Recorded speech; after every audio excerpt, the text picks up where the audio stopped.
Yes, next question 31, 31 number का प्रश्न। निम्न व्यवहारों की नकल प्रविष्टियां कीजिए। पास journal entries for the following transaction. First entry, Prabha को 6,000 रुपए का माल 25% व्यापारिक बट्टे की शर्त पर बेचा। उसने देय राशि का आधा रोकड़ी में और आधा चेक से भुगतान किया। प्राप्त चेक को उसी दिन बैंक में जमा कर दिया गया। Sold to Prabha goods worth rupees 6,000 at the rate of 25% at discount. She paid half the amount in cash and balance through check, which was sent to bank on the same day. Second transaction, 2 बैल 4,000 रुपये मूल्य के और एक गाड़ी 3,500 रुपये की खरीदी। 2 bull as a livestock है ये 4,000 रुपीज़ की and a cart of rupees 3,500 bought. Third transaction, Meenal से 4,000 रुपये का माल 25% व्यापारिक बट्टे की शर्त पर खरीदा। उसने 2/3 राशि चेक द्वारा और 1/3 राशि नकदी चुकाई। Bought from Meenal goods worth rupees 4,000 at 25% trade discount, 2/3 of the amount paid by check and 2/3 is cash. यहाँ पर थोड़ा सा करेक्शन है, फर्स्ट वाला पॉइंट 2/3 है एंड सेकेंड वाला जो है वो 1/3 इन कैश है। ठीक है, नेक्स्ट अगला ट्रांजेक्शन है व्यापार में कार्यरत। फोर्थ वाला ट्रांजेक्शन, व्यापार में कार्यरत स्वामी के पुत्र अनय को वेतन पेटे 2,000 रुपये का भुगतान किया। paid 2,000 as a salary to Anay, son of the proprietor. ठीक है, ट्रांजेक्शन नंबर है आपका 5। नमित को 2,500 रुपये का माल 20% व्यापारिक बट्टे पर बेचा। उसने 50% राशि नगद और शेष राशि का चेक द्वारा भुगतान किया। संपूर्ण प्राप्त राशि को उसी समय बैंक में जमा करवा दिया गया। Sold to Namit goods rupees 2,500 at 20% at discount. He paid 1/2 of the amount in cash and remaining भी 1/2 होगा through check. Entire the amount collected was deposited into the bank at the same time. Question read करने के बाद आइए इसे हम solve करते हैं। क्वेश्चन में उसने लिख कर दिया है कि प्रभा को 6,000 रुपये का माल 25% व्यापारिक बट्टे की शर्त पर बेचा। उसने देय राशि का आधा तो कैश में दे दिया और आधा उसने चेक से दे दिया। जो चेक मिला था उसे उसी दिन बैंक में क्या कर दिया, डिपॉजिट कर दिया। ठीक है, तो प्रभा को हमने कैश में माल क्या किया है, सेल किया है। माल प्रभा को कैश में सेल किया है, तो प्रभा से तो मुझे कोई मतलब है नहीं। मैं इतना पढ़ूंगा कि माल को मैंने कैश में सेल किया है, माल को मैंने गुड्स को कैश में सेल किया है, तो गुड्स जाएगा और कैश आएगा। गुड्स जाएगा और कैश क्या होगा, आएगा। अच्छी बात है। एंट्री लिखेंगे हम, cash account debit to sales account, ये एंट्री लिखी हमने। फिर आधी अमाउंट का चेक मिला, आधी अमाउंट का चेक भी मिला और उससे उसी दिन बैंक में क्या कर दिया, जमा। तो बैंक पाने वाली हो जाएगी, बैंक अकाउंट डेबिट। तो एंट्री कंबाइंडली क्या बनी हमारी, cash account debit, bank account debit to sales account. Amount लिखना है, बिल्कुल लिखते हैं। माल की जो वैल्यू है उसने वैल्यू बताई है 6,000 रुपीज़, ये लिखा हमने 6,000 रुपीज़। इस पर उसने बोला ट्रेड डिस्काउंट है, बिल्कुल निकालेंगे ट्रेड डिस्काउंट।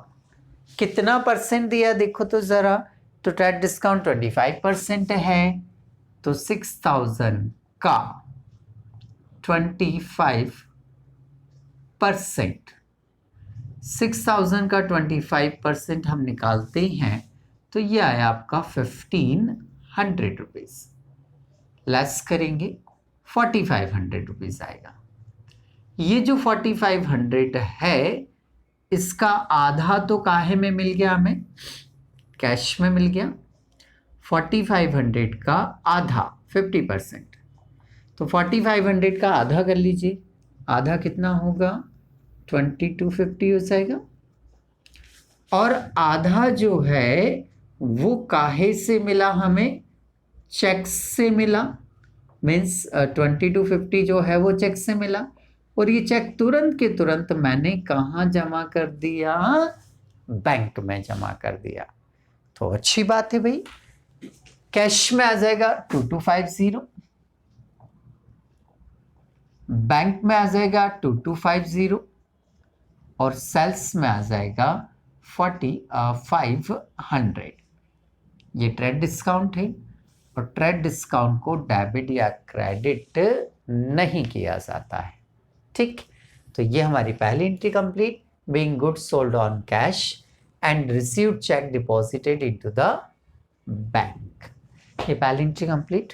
दूसरी, दो बेल 4000 रुपीज़ के और एक कार्ड 3500 रुपीज़ के खरीदी। देखिए, बेल का खरीदना एक लाइव स्टॉक होता है, लाइव स्टॉक होता है और ये आया हमारे पास। कार्ट मतलब जो बैलगाड़ी होती है ना, गाड़ी, तो जो बैल के साथ लगी होती है गाड़ी, है ना, वो कहलाती है आपकी कार्ट। तो वो असेट्स होती है आपकी, वो भी आ रही है दुकान में, वो भी आ रही है हमारे बिजनेस में। तो जो वस्तु आती है, तो दो चीज़ें आई हमारे पास, एक तो लाइव स्टॉक आया, इसको लाइव स्टॉक बोलते हैं। जितने भी जानवर होते हैं यदि वो बिजनेस में आ रहे हैं तो उनको लाइव स्टॉक के नाम से लिखते हैं। तो live stock account debit, card account debit. तो देखिए, जो बेल हैं इनकी वैल्यू है 4000 और कार्ड की वैल्यू देख लीजिए, कार्ड की वैल्यू क्या है, बोले सर कार्ड की वैल्यू है 3500।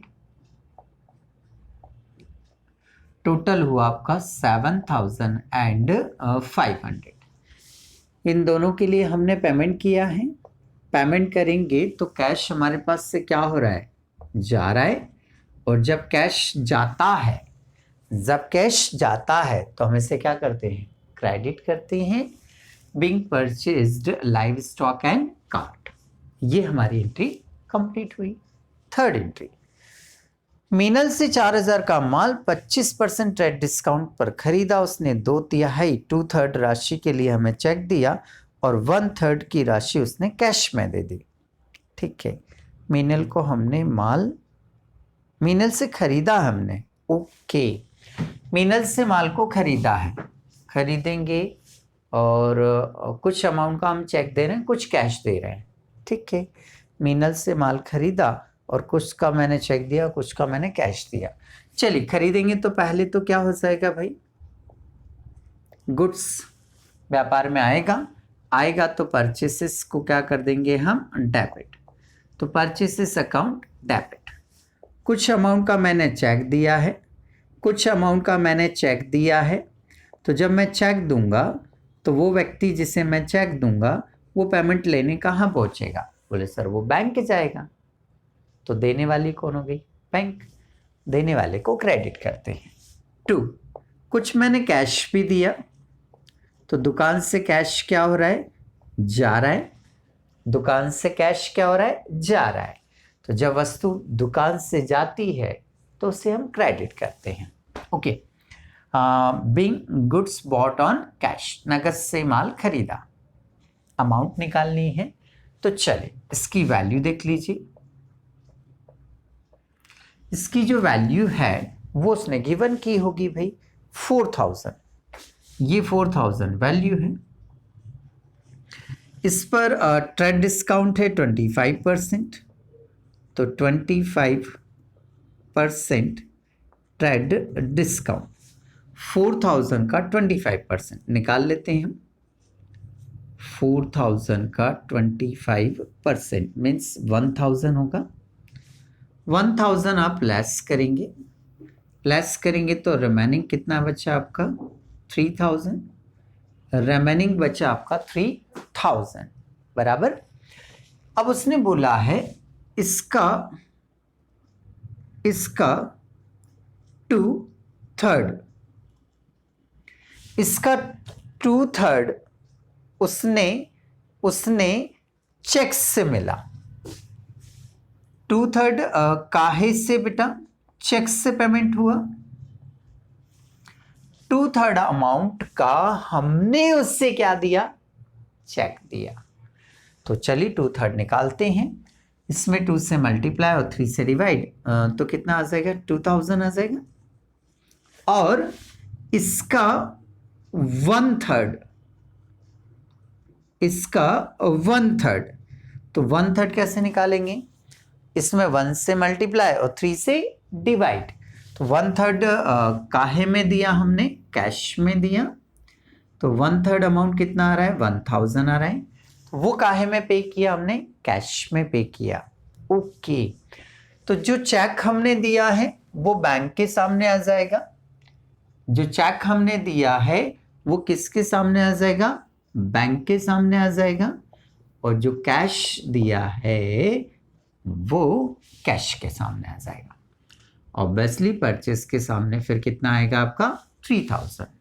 ये एंट्री हमारे यहाँ पर क्या हो गई, कंप्लीट हो गई। अगली एंट्री देखते हैं हम। उसका पुत्र अनय बिजनेस में वर्क करता है और उसके लिए उसको सैलरी के 2000 रुपए दिए। ठीक है, तो पुत्र है उससे मुझे कोई मतलब नहीं है, वो काम करता था, सैलरी दिया है तो सैलरी अकाउंट डेबिट। देखिए कैश दिया है, तो कैश दिया है तो फिर क्या लिखेंगे हम, कैश अकाउंट। सैलरी हमारा एक्सपेंसेस है, एक्सपेंसेस डेबिट होगा, टू कैश जा रहा है तो क्रेडिट होगा। पुत्र से हमें कोई मतलब नहीं है। इसका जो वैल्यू है वो वैल्यू 2000 है, तो ये लिख दिया हमने 2000। ड्राइंग नहीं कहलाएगा, हैं, हेलो, ड्राइंग नहीं कहलाएगा, ड्राइंग नहीं कहलाएगा। काम कर रहा है ना तो सैलरी दी जाएगी। ठीक, नेक्स्ट 5th एंट्री देखें हम। उसने लिखी है नमित को 2500 रुपये का माल 20% व्यापारिक भट्टी पर बेचा। उसने 50% अमाउंट कैश में दे दिया और बाकी का चेक दे दिया। और कैश और चेक दोनों ही कहाँ जमा कर दिए, बैंक में क्या कर दिए हमने, डिपॉजिट कर दिए। कैश जो आया था वो भी बैंक में डाल दिया, कैश जो आया था वो भी अपन ने कहाँ डाल दिया, बैंक में डाल दिया। चेक भी डाला और कैश भी डाल दिया।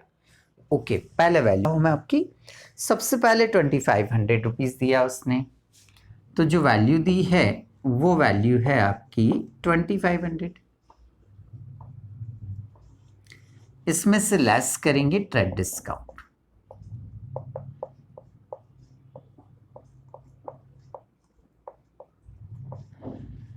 $2500 का कितने परसेंट है, एक बार फिर से देख लें हम।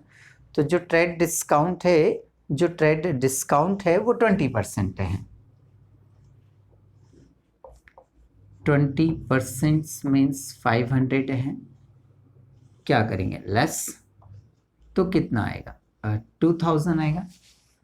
कितना आएगा, 2000 आएगा। अब इस 2000 का उसने बोला है हाफ मीन्स 1000 कैश है और हाफ 1000 का चेक है। मिला हमें 1000 कैश में आया, 1000 रुपये 1000 रुपीज का चेक आया, और ये कैश और चेक दोनों उठाकर मैंने बैंक में क्या कर दिया, डिपॉजिट कर दिया। तो बैंक पाने वाली हो गई भाई।